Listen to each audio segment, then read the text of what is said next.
మనుషులు భూమిపైకి ఎక్కడి నుంచి వచ్చారు, ఎలా వచ్చారు, పూర్వీకులు ఎలా ఉండేవారు, మనిషి జన్మ ఎలాంటి పరిస్థితుల్లో జరిగింది, మనిషికి తెలివితేటలు ఎలా వచ్చాయి, నగ్నంగా తిరిగే మనుషులు బట్టలు వేసుకోవాలనే జ్ఞానం ఎక్కడి నుంచి వచ్చింది, ఎవరు నేర్పించారు? ఇలాంటి ప్రశ్నలన్నీ మనకు ఎప్పటికప్పుడు మెదులుతూనే ఉంటాయి, కానీ సరైన సమాధానాలు మాత్రం దొరకవు. ఇలాంటి సమాధానాలన్నీ ఈ వీడియోలో ఉన్నాయి. అందుకని ఈ వీడియోని ఎక్కడా స్కిప్ చేయకుండా ఎండ్ వరకు చూడండి. ఇప్పటి నుంచి 35 బిలియన్ సంవత్సరాల క్రితం ఈ భూమిపై ఒకే ఒక్క జీవం, అదే సింగిల్ సెల్ లైఫ్ ఉండేది. కానీ కోట్ల సంవత్సరాల తర్వాత భూమిపై లక్షలాది జీవులు ప్రాణం పోసుకున్నాయి. అయితే వీటన్నిటిలో మనిషి మాత్రమే విభిన్నంగా ఒక సంస్కృతిని, భాషను ఫాలో అవుతున్నాడు. ఎంతో ముందుకు దూసుకు వెళ్తున్నాడు. మరి ఎందుకు మిగతా జీవుల కంటే మనిషి విభిన్నంగా కనిపిస్తున్నాడు? మనిషిలో కూడా ఎన్నో రకాల మనుషులు, ఎన్నో రకాల ఆలోచనలు ఉండే కాంప్లెక్స్ హ్యూమన్ ఉత్పత్తి ఎలా జరిగింది? ప్రకృతి మనిషిని ఇలా ఎలా తయారు చేసింది? బిలియన్ సంవత్సరాల నుంచి మనిషిలో వికాసం ఎలా మారింది? భూమిపై 35 బిలియన్ సంవత్సరాల క్రితం అతి రహస్యంగా జీవం ఒకటి ఉద్భవించింది.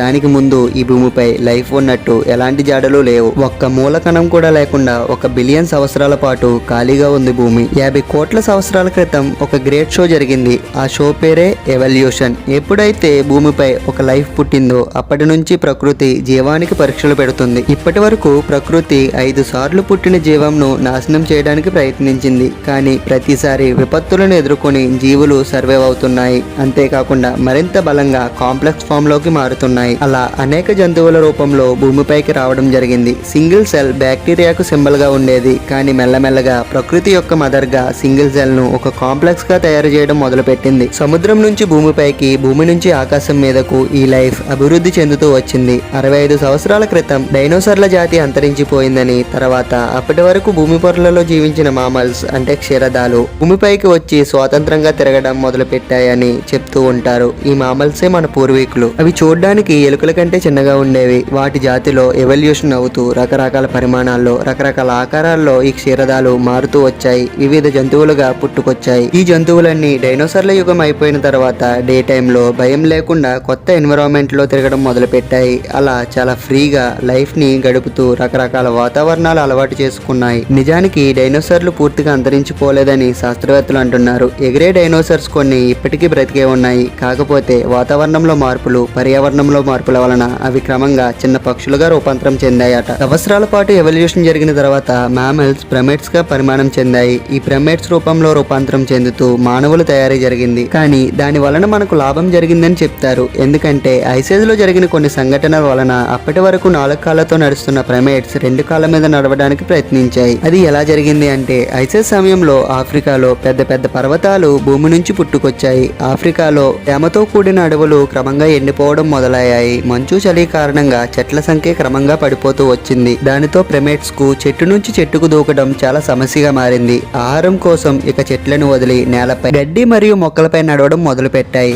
ఆహారం కోసం వెతకడం, శోధించడం అనేది అప్పటి నుంచే మొదలైంది. అలా కోతుల కంటే ఒక విభిన్న జాతి పుట్టుకొచ్చింది. దాన్ని హ్యూమనాయిడ్ అంటారు. అప్పుడే ప్రకృతిలో మానవ జాతికి బీజం పడింది. కానీ మనిషిగా అభివృద్ధి చెందడానికి మరో 70 లక్షల సంవత్సరాల సమయం పట్టింది. హ్యూమనాయిడ్ నుంచి విడిపోయి మొదటిసారి అభివృద్ధి చెందిన జాతి పేరు సెలంథ్రోపస్ట్. ఇవి కోతులలాగే ఉండేవి. అలా ఎన్విరాన్మెంట్ లో మార్పుల వలన కొన్ని మిలియన్ సంవత్సరాల తర్వాత చెట్టు కొమ్మకు శాఖలు ఎలా ఉంటాయో అలా ఈ జాతిలో కూడా శాఖలు మొదలయ్యాయి. వాటిలో కొన్ని అడిపథిక్స్, ఆస్ట్రోలోపథిక్స్, పరంథ్రోపస్. అలా చివరికి 24 మిలియన్ సంవత్సరాల తర్వాత హోమోస్ గా వికాసం చెందాయి. ఈ మిలియన్ సంవత్సరాల క్రమంలో వృక్షంలోని అన్ని కొమ్మలు విరిగిపోయాయి, 2 తప్ప. అంటే అన్ని శాఖలు అంతరించిపోయాయి. కానీ 2 శాఖలు మాత్రం మిగిలాయి. వాటిలో ఒకటి మనిషికి మూలాధారమైన హోమోస్ శాఖ. క్రమేణా ఈ శాఖలోని జీవుల మెదడులో కూడా మార్పులు మొదలయ్యాయి. ఆస్ట్రోలోపథిక్స్ మొదటిసారిగా రాళ్లతో ఆయుధాలు తయారు చేయడం మొదలుపెట్టిన జాతి. రాళ్లతో ఆయుధాలు చేయడం తెలుసుకున్నాక వారు మరింత హుషారుగా ఇతర జంతువులను వేటాడి వారి మాంసాలను ఆహారంగా తినడం మొదలుపెట్టారు. అప్పుడు వాళ్ళ శరీరాల్లో పోషకాలు పూర్తవడం మొదలయ్యాయి. తెలివితేటలతో వారి మెదడు పరిణామం కూడా పెరుగుతూ వచ్చింది. సుమారు 2 మిలియన్ సంవత్సరాల క్రితం ఒక జీన్స్ ఉద్భవించింది. అదే హోమో హెబిలిస్ అంటే హ్యాండీమ్యాన్. వీళ్ళు రాళ్లను కొంచెం మోడిఫై చేసి ఉపయోగించడం నేర్చుకున్నారు. హోమో జీన్స్ నుంచి మరో జాతి పుట్టింది.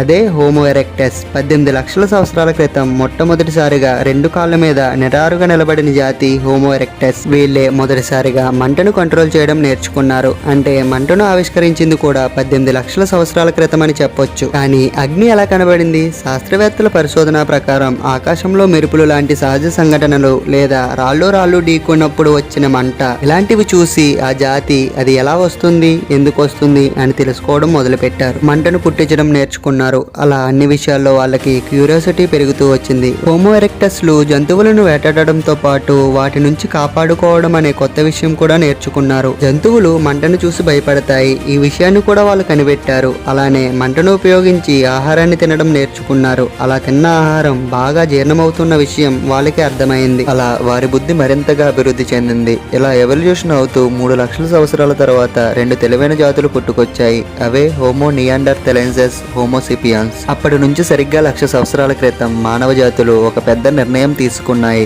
అప్పటి వరకు సౌత్ ఆఫ్రికాలో ఉన్న ఈ మానవ జాతులు అన్నీ కూడా అక్కడి నుంచి మైగ్రేట్ అవుతూ రకరకాల ప్రాంతాలకు వలస వెళ్లడం మొదలుపెట్టాయి. ఆ ప్రయాణంలో వీళ్ళు కొత్త కొత్త ఛాలెంజెస్ ని ఎదుర్కోవడం, నేర్చుకోవడం మొదలుపెట్టారు. కొత్త వాతావరణ పరిస్థితులను అలవర్చుకోవడం మొదలైంది. స్థిరంగా ఒక ప్రదేశంలో నివసించడం నేర్చుకున్నారు. ఆకలి తీర్చుకోవడం కోసం జంతువులను వేటాడే రకరకాల కొత్త పద్ధతులను కూడా అలవర్చుకున్నారు. వేటాడిన జంతువులను వారి స్థిరపడిన ప్రదేశాలకు తీసుకువెళ్లడం అలవాటు చేసుకున్నారు. ఇక్కడే వీళ్లకు కొన్ని కొత్త ఛాలెంజ్లు ఎదురయ్యాయి. వీళ్ళకి జింకలను వేటాడడం కొంచెం కష్టంగా అనిపించింది. వాటిని వేటాడాలంటే ఇతర మనుషుల సాయం తీసుకోవాలని ఆలోచన పుట్టింది. అందుకని మిగిలిన మనుషులతో కలిసి టీం వర్క్ చేయడం మొదలు పెట్టారు. అందుకని వీళ్ళకి కమ్యూనికేషన్ అవసరమైంది. అది భాష పుట్టడానికి మెయిన్ పాయింట్. సైగలు చేసుకుంటూ కమ్యూనికేట్ చేయడం మొదలైంది. భాష యొక్క ప్రారంభ దశను ప్రోటో లాంగ్వేజ్ అంటారు. లాంగ్వేజ్ అనే కొత్త విషయం రావడంతో అప్పటి మానవులు రకరకాల భాషలను ఉపయోగించడం మొదలు పెట్టారు. ప్రకృతిలో సమస్యలు వస్తున్న కొద్దీ భాషలో ఎవల్యూషన్ రావడం మొదలైంది. మానవుని శరీరంలోని మెదడుకు పని ఎక్కువైంది. దానితో ఎక్కువ శక్తి అవసరమైంది.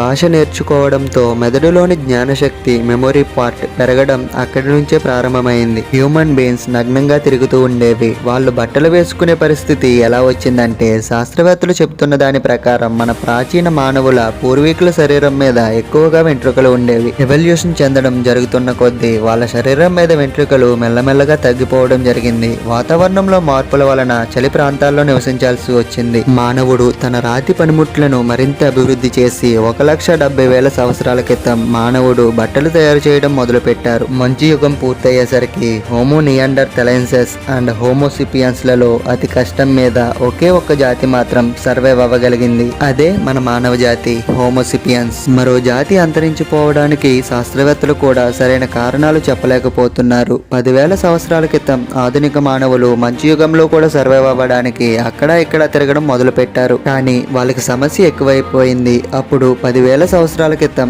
అగ్రికల్చర్ అంటే వ్యవసాయాన్ని ప్రారంభించారు. మనుషులకు బేసిక్ నీడ్స్ దొరకడం స్టార్ట్ అయ్యాక కొంచెం ఖాళీ సమయం దొరుకుతుంది. ఎంటీ మైండ్స్ లో రకరకాల ఆలోచనలు పుట్టాయి. అలా ఖాళీ సమయంలో ఎన్నో పనులు చేయడం మనిషి నేర్చుకున్నారు. అలా ఆహారం నిల్వ చేయడం కోసం భూమిలో గుంతలు తవ్వి దాచడం నేర్చుకున్నాడు. స్పిన్నింగ్ వీల్ ను తయారు చేశాడు. నైట్ టైంలో కూడా చాలా ఖాళీ సమయం ఉండేది. ఆకాశాన్ని చూడడం మొదలైంది. ఆ రోజు నుంచే ఖగోళ శాస్త్ర అభివృద్ధికి పునాది పడింది. అలా పెయింటింగ్ వేయడం, ఫెస్టివల్స్ చేసుకోవడం, సరదా లైఫ్ ని గడపటం అలవాటైంది. అలా ఫన్ లివింగ్ లైఫ్ ని గడుపుతూ 500,000 సంవత్సరాల కాలంలో ఒక మోడర్న్ జీవంగా టెక్నాలజీ యుగంలోకి వచ్చేసాడు. కానీ ఇప్పటికీ ఎవల్యూషన్ జరుగుతూనే ఉంది. కానీ అది మన కంటికి కనబడదు. చేతిగోళ్లు రోజు రోజుకు పెరుగుతున్నా కానీ మన కళ్ళకు కొన్ని నెలల తర్వాత డిఫరెన్స్ కనబడుతుంది. అలాగే ఎవల్యూషన్ ప్రక్రియ కూడా చాలా నెమ్మదిగా జరుగుతూ ఉంటుంది. 1,000,000 సంవత్సరాల తర్వాత అది మనకు తెలుస్తుంది. మనిషి రూపం ఎలా మారుతుందో కూడా చెప్పలేం. వాతావరణంలోని మార్పులు,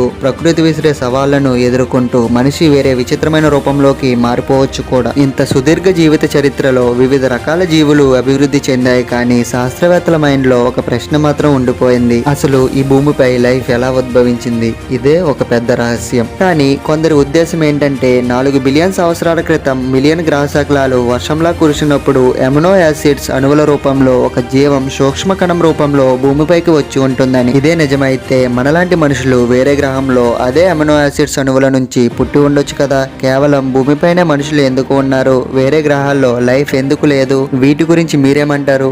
కామెంట్ చేయండి. మీ ఫ్రెండ్స్ అండ్ ఫ్యామిలీ మెంబర్స్ కి షేర్ చేయండి. కొత్త వాళ్ళు ఎవరైనా ఉంటే ఈ ఛానల్ ని సబ్స్క్రైబ్ చేసుకోండి. నెక్స్ట్ వీడియోలో మళ్ళీ కలుద్దాం. Thank you for watching.